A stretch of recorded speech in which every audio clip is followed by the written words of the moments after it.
Bienvenidos. A continuación hablaremos acerca de la relación entre pensamiento y lenguaje según la teoría de Vygotsky. Se preguntarán, ¿quién fue Lev Vygotsky? Lev Vygotsky nació el 17 de noviembre de 1896 en Orsha, Bielorrusia, aunque vivió en la ciudad de Gomel toda su vida. El 10 de junio de 1934 falleció a sus 36 años debido a una tuberculosis. Sus aportaciones teóricas han sido de gran importancia para comprender el desarrollo del niño y su interacción social. Lev Vygotsky investigó también acerca del papel del lenguaje en la conducta humana y sobre el desarrollo del mismo a lo largo de la vida de la persona. Lev Vygotsky sostuvo la idea de que las palabras comienzan siendo emocionales, pasan luego a designar objetos concretos y asumen por último su significado abstracto.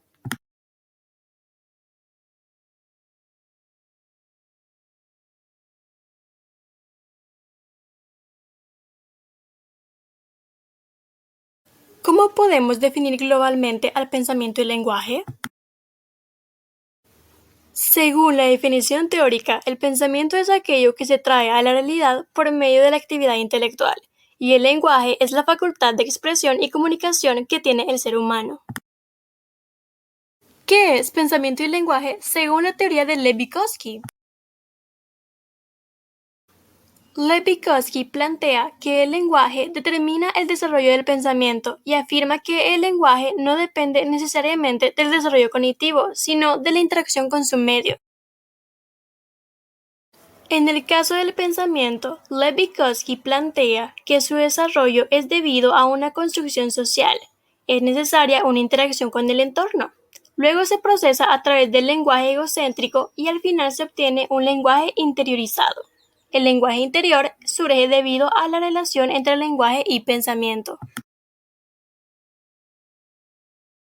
Según Lev Vygotsky, el pensamiento y el lenguaje no tienen una correlación.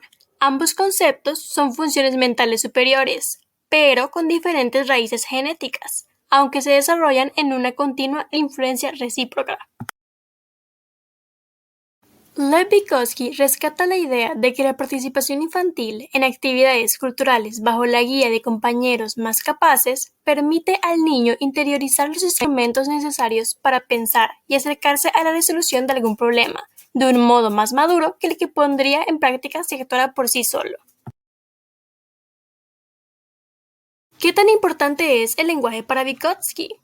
Lev Vygotsky le da mucha importancia al lenguaje porque para él es el instrumento mediador por excelencia que le permite al ser humano, en primer lugar, darse cuenta de que es un ser social, porque puede comunicarse con los demás. En segundo lugar, le permite exteriorizar sus pensamientos. Y en tercer lugar, a partir del lenguaje, el ser humano va conociendo el mundo y va construyendo sus esquemas mentales en espacio y tiempo.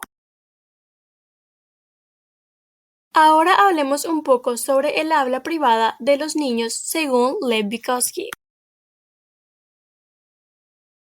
Lev Vygotsky plantea que el habla privada es fundamental para el desarrollo cognitivo de los niños. Mediante el habla privada, los niños se comunican para orientar o regular su conducta y pensamiento.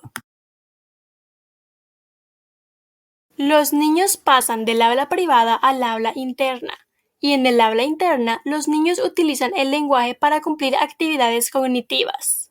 Lev Vygotsky explica el lenguaje interior en tres formas de expresar el habla, las cuales son el discurso social, el discurso externo y el discurso interno. Mediante el lenguaje externo, el pensamiento se convierte en palabra, y mediante el lenguaje interno, el lenguaje se convierte en el pensamiento. Plantea el pensamiento y el lenguaje de una manera muy acertada. Concuerdo en el hecho de que el pensamiento y el lenguaje se influyen entre sí en su desarrollo, aunque no tienen una conexión como tal, es decir, no son lo mismo.